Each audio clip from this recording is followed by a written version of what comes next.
Hi, I'm Leslie Palma from Priests for Life with a pro-life news break.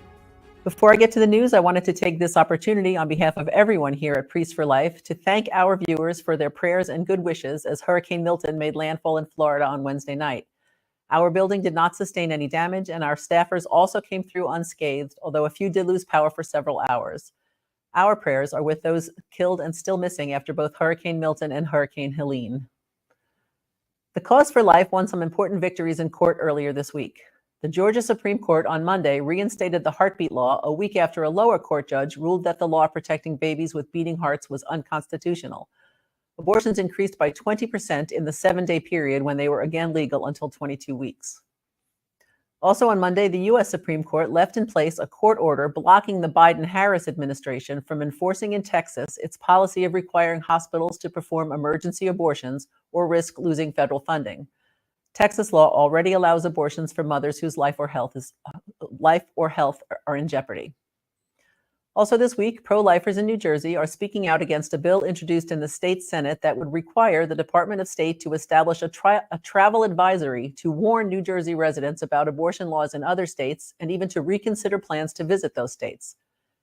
In testimony before the Senate Health Committee, Marie Tazy, Executive Director of New Jersey Right to Life, called the bill a frivolous waste of taxpayer money intended to satisfy the sponsor's political supporters. Heather Idoni is one of the pro-lifers serving time in federal prison for her role in several protests at abortion businesses. The mother of 5 biological children and 10 sons adopted from the Ukraine has been behind bars since August 2023, and according to her attorneys, is suffering ongoing mistreatment in prison and by the U.S. Marshals. Because she is a defendant in multiple trials, she is often moved to different federal prisons. Catholic Vote reported this week that 3 times during transit, the marshal responsible for Idoni has tightened the chain around her waist so tight it has been difficult for her to breathe. The last time this occurred, the marshal warned her that if she complained, the officer would tighten the chain as much as possible the next time. New Jersey Congressman Chris Smith has intervened directly with the U.S. Marshals to stop the abuse and improve Idoni's treatment. She is currently awaiting trial in a Detroit prison where again she's being kept in solitary confinement. A judge in Philadelphia ruled this week that there is enough evidence to proceed with a trial against 3 men accused of murdering a 17-year-old who refused to abort the child of one of the men. Taryn Johnson was murdered September 11, 2022, after telling her boyfriend, 20-year-old Hakeem Evans, that she had an abortion, but in truth had not gone through with it. Evans then allegedly hired 2 of his cousins to kill the pregnant teenager as she was walking her dog with a friend. A defense attorney for the alleged gunman said the murder was, quote, just about as bad as we see in Philadelphia, and we see a lot of horrific things.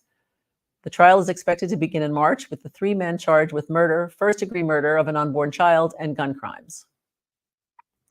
An anti-abortion commercial targeting the hosts of ABC's The View and other abortion advocates aired yesterday during the show. During the final commercial break, a message on screen told viewers that ABC was required by federal law to air the paid political advertisement and that it contained scenes that may be disturbing to children. The ad, produced by pro-life activist and presidential candidate Randall Terry, shows images of abortion victims and abortion procedures. These are dead human beings murdered by abortion that you promote, Terry says in a voiceover, aimed at the talk show's hosts, including Whoopi Goldberg, as well as several CNN broadcasters and celebrities Oprah Winfrey, Taylor Swift, Samuel L. Jackson, Scarlett Johansson, and others. We can't show you the commercial because of social media policies against showing blood and gore. And finally, an ad campaign opposing a pro-abortion amendment in Missouri is being funded by the family business that owns the Kansas City Chiefs, the NFL's reigning Super Bowl champs. Unity Hunt, the business that controls the assets of the late Chiefs owner Lamar Hunt, last month donated $300,000 to the Leadership for America Political Action Committee.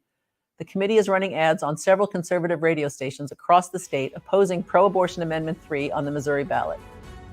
And that's what's making news this week. I hope you have a safe and blessed weekend and that you always remember,